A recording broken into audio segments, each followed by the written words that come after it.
தங்கள் மனம் கவரும் திரைக்கலைஞர்களின் வாழ்க்கை பயணத்தை தாங்கள் தொடர்ந்து காண உங்கள் நியூஸ் மிக்ஸ் டிவியை சப்ஸ்கிரைப் செய்து கொள்வதுடன் நிகழ்ச்சி பிடித்திருந்தால் லைக் என்ற பட்டன் மூலம் தங்கள் விருப்பத்தையும் மற்றவர்களும் அறிந்திட ஷேர் என்ற பட்டன் மூலம் பகிர வேண்டுகிறோம். நியூஸ் மிக்ஸ் டிவி தங்கள் அனைவரையும் அன்புடன் வரவேற்கிறது.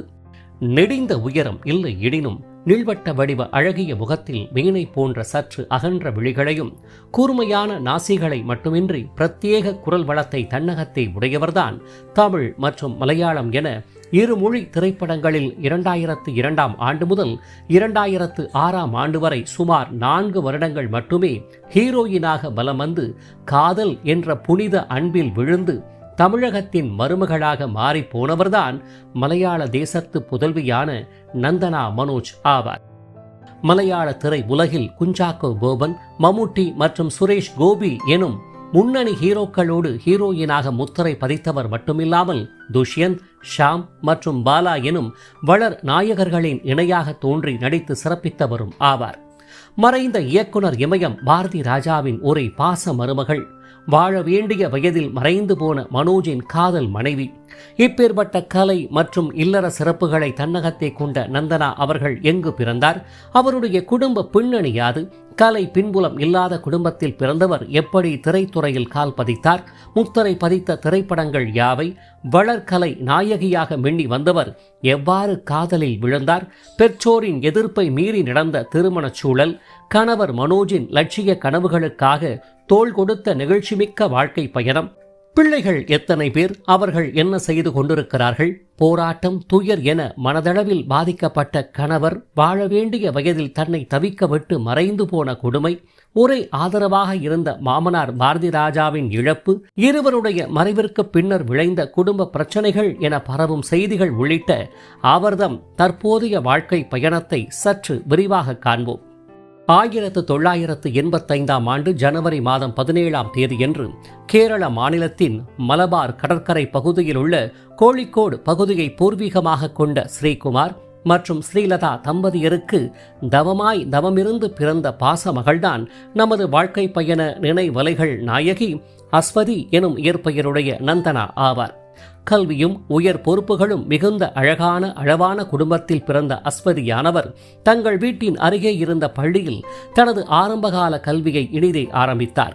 இயற்கையிலேயே எங்கே பாடல்கள் ஒலித்தாலும் போதும் நாட்டியம் ஆடக்கூடிய ஆற்றல் உடையவராக வளர ஆரம்பித்தவர் பள்ளியில் நடைபெறும் நாட்டிய போட்டிகளில் பங்கேற்று பரிசுகளையும் வென்று வந்தார். நாட்டிய கலையின் மீது அதீத ஆர்வம் இருந்தது தவிர அது எந்த வகையிலும் கல்வியை பாதிக்காத வண்ணம் கல்வியிலும் முதன்மை மாணவியாகவே ஜொலித்தும் வந்தார். மகள் அஸ்வதியின் நாட்டிய திறனை கண்ட பெற்றோரும் அக்கலைக்கு தடையேதும் விதிக்காமல் அதனை வளர்க்கும் பொருட்டு கோழிக்கோட்டில் இயங்கி வந்த பிரபல நாட்டிய பள்ளியில் தங்கள் பாச மகளை இணைத்துவிட்டு தங்களின் பாரம்பரிய நடனங்களான கதகளி மற்றும் மோகினியாட்டம் உள்ளிட்டவற்றை முறைப்படி கற்க வைத்தனர். இவ்வாறு பாரம்பரிய கலைகளோடு கல்வியையும் இணைத்துக் கொண்டு வளர்ந்து வந்தவரை உடன் படிக்கும் பள்ளி தோழியர் அஸ்வதியின் வசீகரமான தோற்றப்பொலிவை கண்டு ஹீரோயினாக தோன்றுவதற்கு உனக்கு அனைத்து சர்வ லட்சணங்களும் இருக்கிறது, முயன்றால் வெற்றி நிச்சயம் என தூபம் போட இதற்கெல்லாம் சற்றும் அசைந்து கொடுக்காத அஸ்வதி தனது குடும்ப உறுப்பினர்களைப் போல உயர் பொறுப்புகளை அடைய வேண்டும் என்ற நோக்கில் பள்ளி கல்வியை தொடர்ந்து வந்த வேளையில்தான் பள்ளி ஆண்டு விழாவில் நடைபெற்ற நாட்டிய போட்டியானது அஸ்வதியின் வாழ்வில் சினிமாவின் ஊடுருவலை முதலில் ஆரம்பித்தது எனலாம். இதன் பேரில் நாட்டிய போட்டியை கண்ட மலையாள திரையுலக இயக்குனர் ஜோஸ் தாமஸ் அவர்கள் ஹீரோயினாக தோன்ற அழைக்க இதனை சற்றும் எதிர்பாராத பெற்றோர் எதிர்ப்பு தெரிவிக்க பின்னர் மிகவும் டிசென்டான திரைப்படம் என படக்குழுவினரின் தொடர் வற்புறுத்தலை அடுத்து ஒரு வழியாக சமாதானம் ஆன பெற்றோர்கள் அஸ்வதி நடிக்க சம்மதம் தெரிவித்தனர். இதன் அடிப்படையில் 2002 ஆண்டு வெளியான சிநேகிதன் என்ற காதலும் காமெடியும் கலந்த ஜனரஞ்சகமிக்க திரைப்படத்தில் கதையின் நாயகர் குஞ்சாக்கோ போபன் இணை மாளவிகா என்ற ஹீரோயின் கதாபாத்திரத்தை ஏற்று மலையாள திரை உலகில் முதலில் தனது 17ஆம் வயதில் அறிமுகமானார் அஸ்வதி அவர்கள். இத்திரைப்படத்தில் 2ஆம் நாயகியாக விஜயகுமார், மஞ்சுளாவின் மகள் பிரீதா விஜயகுமார் ஆனவர் கிருஷ்ணாவின் இணையாக தோன்றி முத்திரை பதித்திருப்பார். சிநேகிதன் திரைப்படத்தின் வெற்றியை தொடர்ந்து அஸ்வதியை நோக்கி மலையாள திரைப்பட வாய்ப்புகள் அணிவகுத்துதான் நின்றன. இதனைத் தொடர்ந்து மலையாள சூப்பர் ஸ்டார் மம்முட்டியுடன் Sethuraman Iyer CBI, action hero Suresh கோபியுடன் ஸ்வப்னம் கொண்டு துலாபாரம், ஜெயசூர்யாவுடன் சதிகதா சந்து என தொடர் மலையாள ஹிட் திரைப்படங்களில் நடித்து வந்த அஸ்வதியை விட்டுவிடுமா தமிழ் திரையுலகம்? இதையடுத்து 2003ஆம் ஆண்டு இசக்கி கிரியேஷன்ஸ் தயாரிப்பில் சுரேஷ் பிரசன்னா இயக்கத்தில் நடிகர் திலகம் சிவாஜி கணேசன் பேரனும் ராம்குமாரின் பாச மகனும் ஆகிய துஷ்யந்த் தமிழ் திரை உலகில் முதலில் அறிமுக நாயகராக தோன்றிய சக்சஸ் என்ற திரைப்படத்தின் வாயிலாக தமிழ் சினிமாவில் கால் பதித்தார் அஸ்வதி அவர்கள். ஆனால் இத்திரைப்படம் தலைப்பை போல சக்சஸ் அடையாமல் போனது வருத்தமே. அறிமுகமான முதல் தமிழ் திரைப்படம் வெற்றிமுகம் காணாத நிலையில் சென்டிமெண்டாக திரைப்படங்களும் அமையாத வேளையில் மலையாள திரையுலகம் நோக்கி பயணிக்க ஆரம்பித்த அஸ்வதியை மீண்டும் நந்தனா என்ற பெயரில் அறிமுகப்படுத்தியது தமிழ் திரையுலகம். இதன் பேரில் 2005ஆம் ஆண்டு OST ஃபிலிம்ஸ் பிரைவேட் லிமிடெட் தயாரிப்பில் சரவண சுப்பையா கதை வசனம் மற்றும் இயக்கத்தில் ஷாம், ஸ்னேகா, அபர்ணா நடிப்பில் வெளியான ABCD என்ற திரைப்படத்தில் பாரதி என்ற பெயரில் கதையின் நாயகியர்களில் ஒருவராக தனது தேர்ந்த நடிப்பால் களம் கண்டார் அஸ்வதி எனும் நந்தனா. இத்திரைப்படத்தில் டி இமான் இசையில் தாமரை பாடல் வரிகளில் நித்யஸ்ரீ மகாதேவன், பல்ராம் பின்னணியில் ஒலித்த தவம் ஒன்று செய்தேன் என்ற பாடலில் அழகுற தோன்றி தமிழ் ரசிகர்களின் மனதில் நிலை பெற்றுதான் போனார் நந்தனா அவர்கள். இதன் பின்னர் நடித்த சாதுரியன் என்ற திரைப்படம்தான் நந்தனாவை திரை உலக பயணத்திலிருந்து இல்லற வாழ்விற்கு மாற்றியமைத்த திரைப்படமாகும். 2005ஆம் ஆண்டு லக்ஷ்மி ராஜு பிக்சர்ஸ் தயாரிப்பில் TJ குமார் இயக்கத்தில் மனோஜ், குணால் நடிப்பில் வெளியான இத்திரைப்படத்தின் படப்பிடிப்புகள் பாரதி ராஜாவின் நீலாங்கரை பங்களாவில் நடைபெற்று வந்தபோது இதுவரை எந்த பெண்ணையும் பார்த்தபின் வராத மின்னல் நந்தனாவை பார்த்ததும் கதையின் நாயகர் மனோஜுக்கு வர நந்தனாவை நேரடியாக பார்க்க வேண்டாம் என தனது பரபரக்கும் மனதை கட்டுப்படுத்த இணைந்து நடித்தே ஆக வேண்டும் என்ற ரீதியில் டைரக்டர் வடிவில் காட்சி பதிவு வர பின்னர் என்ன, நந்தனாவின் முகத்தை பார்த்து சிரித்து வழிந்து வீழ்ந்தவர்தான் அதன்பின் காதல் மயக்கத்திலிருந்து மீளவே இல்லை எனலாம். இவ்வாறு கண்டதும் காதல் என்ற நிலை மனோஜுக்கு ஏற்பட்டுவிட படப்பதிவு நடக்கும் இடங்களில் நந்தனாவின் காதில் விழுமாறு மனோஜை பற்றிய நல்லவர் வல்லவர் என்ற புகழாரங்களை எல்லாம் படக்குழுவினரும் நண்பர்களும் அள்ளி தெளிக்க இதையேன் நம் காதுபட சொல்கிறார்கள் என புரியாமல் விழிக்க வேண்டிய நிலைக்கு ஆளானார் நந்தனா அவர்கள். இசை ஆர்வம் மிக்கவரான நந்தனா அவர்கள் திருமணம் செய்தால் பிரபல ஹிந்தி பாடகர் சோனு நிகம் அவர்களைத்தான் திருமணம் செய்வேன் என விளையாட்டாக கூறி வந்தவருக்கு இயக்குனர் இமயத்தின் மருமகளாக பிற்காலத்தில் மாறப்போகிறோம் என்ற எண்ணம் அவ்வேளையில் தோன்றியிருக்க வாய்ப்பில்லைதான். சாதுரியன் படப்பிடிப்பு நடந்த போதே நந்தனாவின் தந்தையார் ஸ்ரீகுமாரின் பிறந்த நாளை அறிந்து கேக்கெல்லாம் வாங்கி வந்து அதை வெட்டி சிறப்பித்து குடும்ப புகைப்படம் எடுத்து வருங்கால மாமனார் மனதில் இடம் பிடிக்க மனோஜ் முயற்சிக்க திரைப்படத்தின் படப்பிடிப்புகளும் ஒரு வழியாக முடிய என திரைப்படத்தின் தலைப்பை போலவே சாதுரியமாக தனது காதல் வலையில் நந்தனாவை வீழ்த்தினார் மனோஜ் என்றே கூற வேண்டும். இதன் பின்னர் பெற்றோருடன் நந்தனா கோழிக்கோடு சென்றுவிட்ட நிலையில் மொபைல் போனில் உள்ள SMS-உம் பின்னர் அலைபேசி அழைப்புகளும் தான் நந்தனா மனோஜின் காதலை நன்கு வளர்த்தன. ஒரு கட்டத்தில் இருவருடையது நட்பு அல்ல காதல் என நந்தனாவின் பெற்றோருக்கு தெரியவர வேறு வேறு மாநிலம், மொழி பிரச்சனை உள்ளிட்ட இத்தியாதிகள் நந்தனாவின் பெற்றோர் வடிவில் எதிர்ப்பான எரிமலையாக வெடிக்க இதனைத் தொடர்ந்து வெளிநாட்டு மாப்பிள்ளைகளை எல்லாம் தந்தை ஸ்ரீகுமார் நேரில் நிறுத்த இதற்கெல்லாம் தடை போட்டு ஒரு வழியாக பெற்றோரை நந்தனா சமாதானப்படுத்திய பின் பெண் பார்க்கும் படலமானது தமிழகத்திலிருந்து கேரளாவை நோக்கி பயணிக்கத்தான் ஆரம்பித்தது எனலாம்.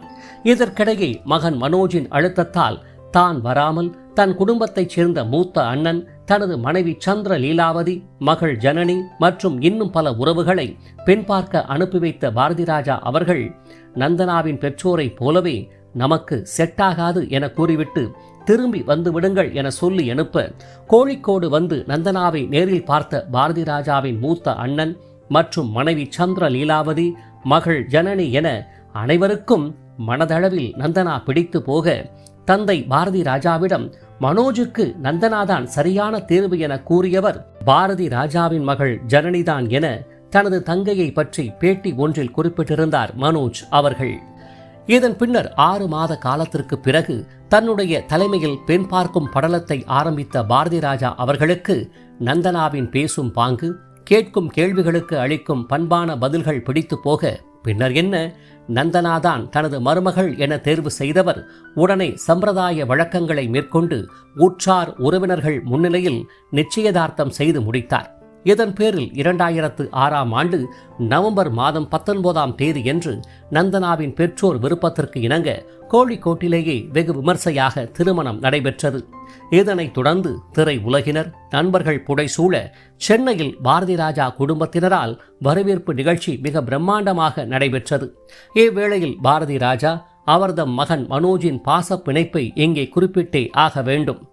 நடிகராக தடம் பதிக்க தனது சுகாதார ஆய்வாளர் பணியை ராஜினாமா செய்துவிட்டு பெரும் நம்பிக்கையில் சென்னையை நோக்கி பயணித்த சின்னசாமி எனும் பாரதி ராஜாவானவர் முதலில் புட்டண்ண கனகலின் ஆலோசனையின் பேரில் நடிப்பு கனவை மூட்டை கட்டி வைத்துவிட்டு அவரிடம் உதவி இயக்குநராக இணைத்துக் கொண்டு கால ஓட்டத்தால் மேலும் பல இயக்குநர்களிடம் இணைந்து சில திரைப்படங்களில் உதவி இயக்குநராக பணி செய்து வந்த நிலையில் ஒரு இயக்குநராக களம் காண வேண்டும் என்ற பேராவலில் பல கட்ட போராட்டங்களை கடந்து வந்தவருக்கு 1976ஆம் ஆண்டு செப்டம்பர் மாதம் 11ஆம் தேதியன்று மனோஜ் என்ற பாசமகன் பிறந்த அடுத்த நாளே 16 வயதினிலே திரைப்படத்தை இயக்கும் முதல் வாய்ப்பு பாரதி ராஜாவுக்கு கிட்ட, பின்னர் சொல்லவா வேண்டும், அதிர்ஷ்டத்தின் பிறப்பாகவே மகன் மனோஜை எண்ணியவர் ஒரு பொக்கிஷத்தை காண்பது போல மிகவும் சிரத்தையாக பாதுகாத்தும் வந்தார்.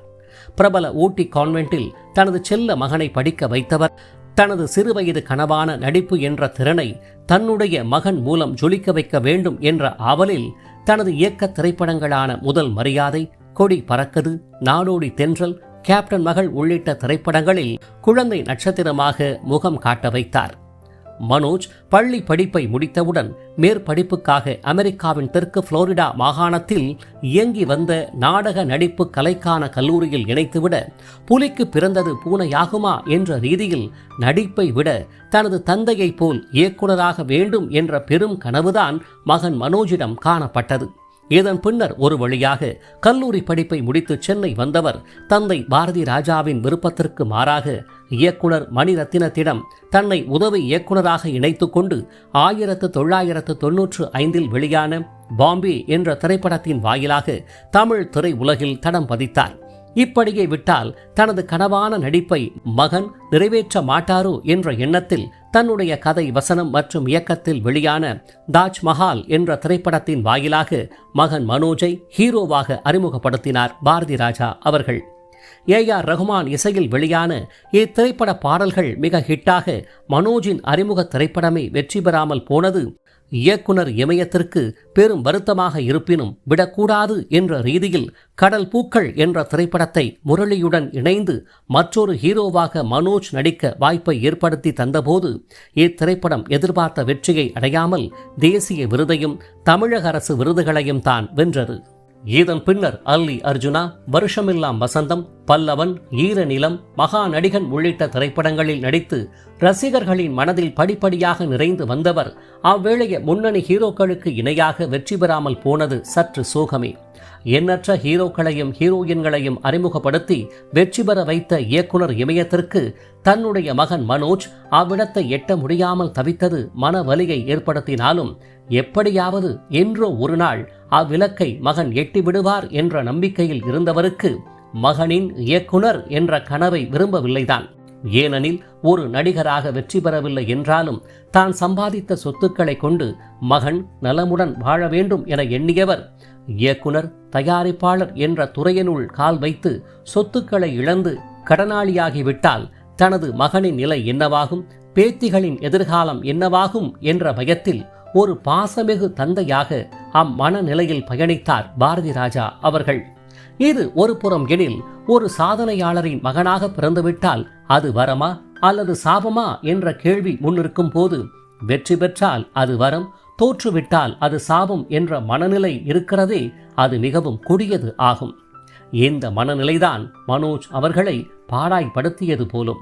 ஒரு பக்கம் காதல் திருமணம், இதனைத் தொடர்ந்து ஆர்த்திகா மற்றும் மதிவதனி எனும் இரு பாச மகள்கள் என வாழ்க்கை செல்வவளம் குறைவின்றி சென்றாலும் இயக்குனர் என்ற அந்தஸ்தை எட்ட முடியவில்லை என்ற மன அழுத்தம் மட்டும் மனோஜ் அவர்களை 18 வருட காலமாக விடாமல் துரத்தியது எனலாம்.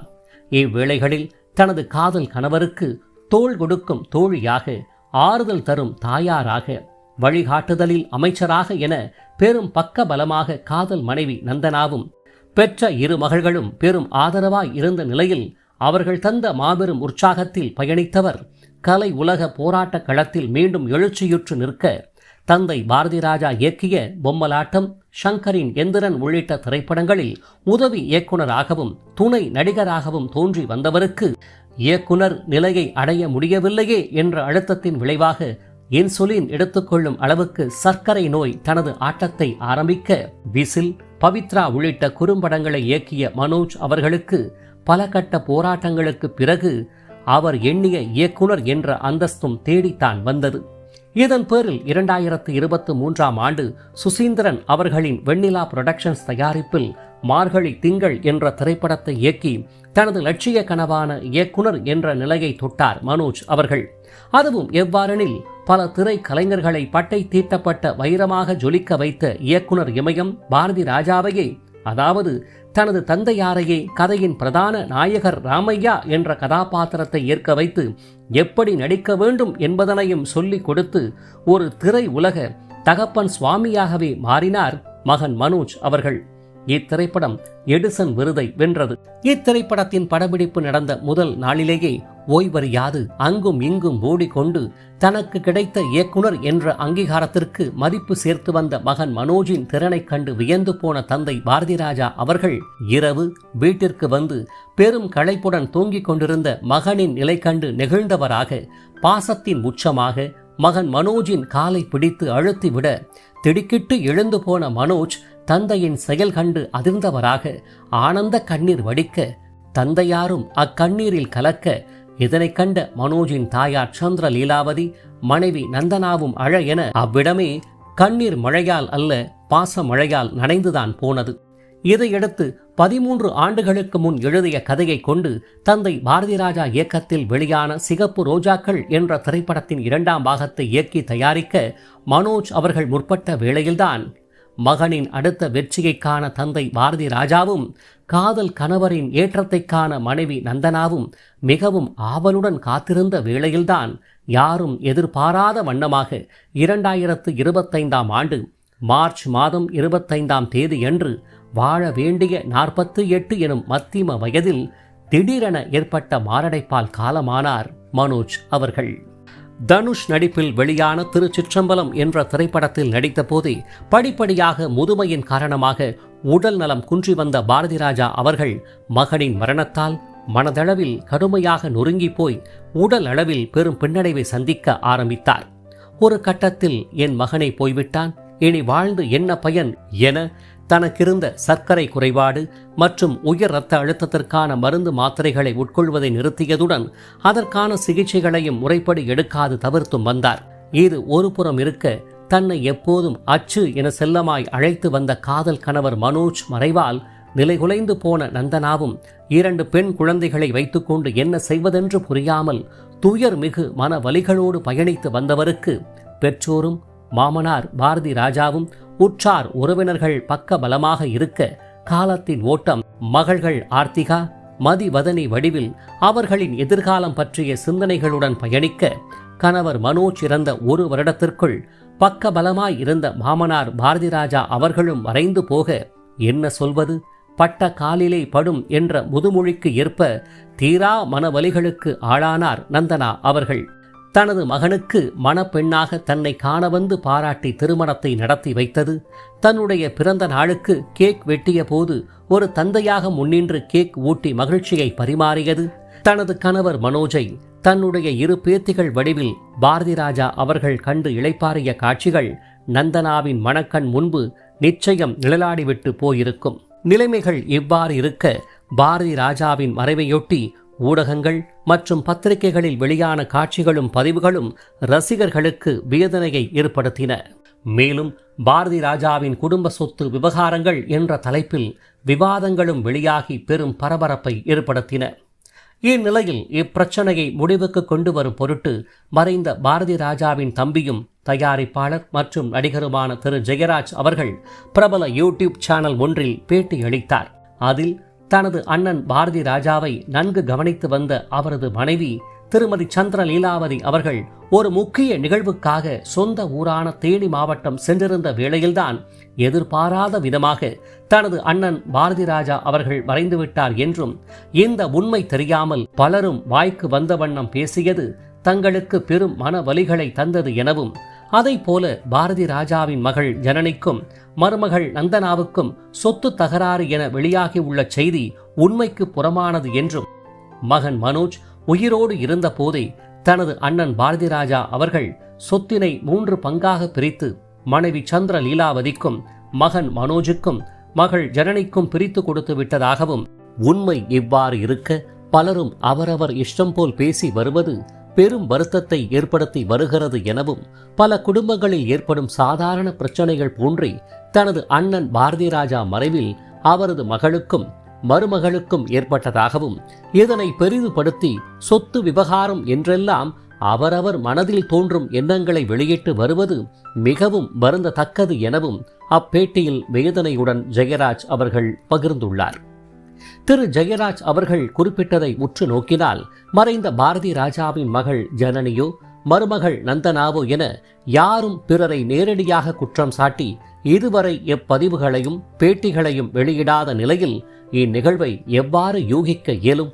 ஒரு நிகழ்வின் உண்மை சாராம்சம் சம்பந்தப்பட்டவர்களால் பொது வெளிக்கு கொண்டு வராத வரையில் அவரவர் என்னப்படி கற்பனை குதிரைகளை ஓட்டுவதோடு உண்மையை இறுதி வரை என்னவென்றே அறியாமல் பாதிப்புக்குள்ளானோரை காயப்படுத்தும் நிகழ்வுகள் நடந்து கொண்டிருப்பது மிகவும் வேதனையாகும். கண்ணால் காண்பதுவும் பொய், காதால் கேட்பதுவும் பொய், தீர விசாரிப்பதே மெய் என்ற கூற்றிற்கிணங்க எதை வைத்து யாரால் என்ன கூற முடியும்? தற்போது 2 மகத்தான உயிர்களை இழந்து தவிக்கும் அக்குடும்பத்திற்கு ரசிகர்களாகிய நாம் தரக்கூடியது மற்றோரைப் போல வலி அல்ல, ஆறுதலும் ஆதரவும் மட்டுமே. எது எப்படியோ நீர் அடித்து நீர் விலகாது என்பார்களே, அதை போலவே நட்பு மற்றும் உறவுகளுக்குள் எழும் வருத்தம் தரக்கூடிய சில சூழல்கள் கால மாற்றத்தினாலும் அனுபவத்தினாலும் நிச்சயமாக மாறுதல் பெற்று இதுவும் கடந்து போகும் என்ற ரீதியில் நல்லதே நடக்கும், நன்மையே விளையும் என்பதை உறுதியாக உளமாற நம்புவோமாக. மனோஜ் மற்றும் நந்தனாவின் மூத்த மகள் ஆர்த்திகா அவர்கள் கல்வியில் நன்கு மேன்மையுற்று தற்போது தனது தாத்தா பாரதி ராஜா, தந்தை மனோஜ் அவர்களின் கலை வாரிசாக இயக்குனர் என்ற அந்தஸ்தை எட்ட உள்ளார். மற்றொரு மகள் மதிவதனியானவர் கல்வி பயின்று வருகிறார். இவ்வாறு தனது தேர்ந்த நாட்டியம் மற்றும் நடிப்பால் தமிழ் மலையாள திரையுலக ரசிகர்களின் மனம் கவர்ந்தவரும் மறைந்த நடிகர் மற்றும் இயக்குனருமான மனோஜின் நேசமிகு காதல் மனைவியும் இயக்குனர் இமயம் பாரதி ராஜாவின் பாச மருமகளுமான திருமதி நந்தனா மனோஜ் அவர்கள் அமைதியும் மகிழ்ச்சியும் நிறைந்த வாழ்வில் வளங்கள் பல நிறைந்த நலன்களோடு நீடூழி வாழ ரசிகர்களாகிய நாம் அனைவரும் ஒன்றிணைந்து வாழ்த்துவோம் என கூறி, இவரை போன்ற மறக்க முடியாத கலை நாயகியர்களின் வாழ்க்கை பயணத்தை தாங்கள் தொடர்ந்து காண உங்கள் நியூஸ் மிக்ஸ் டிவியை சப்ஸ்கிரைப் செய்து கொள்வதுடன் பின்னர் வரும் பெல் பட்டனில் உள்ள ஆல் என்ற எழுத்தை தெரிவு செய்து கொண்டு தங்களின் விருப்பத்தை லைக் என்ற குறியீடு மூலமாகவும் கருத்துக்களை கமெண்ட் பாக்ஸ் வாயிலாகவும் பகிர வேண்டுகிறோம். காத்திருங்கள் மற்றொரு வாழ்க்கை பயணத்திற்கு. அதுவரை இணைந்திருங்கள் உங்கள் நியூஸ் மிக்ஸ் டிவியுடன்.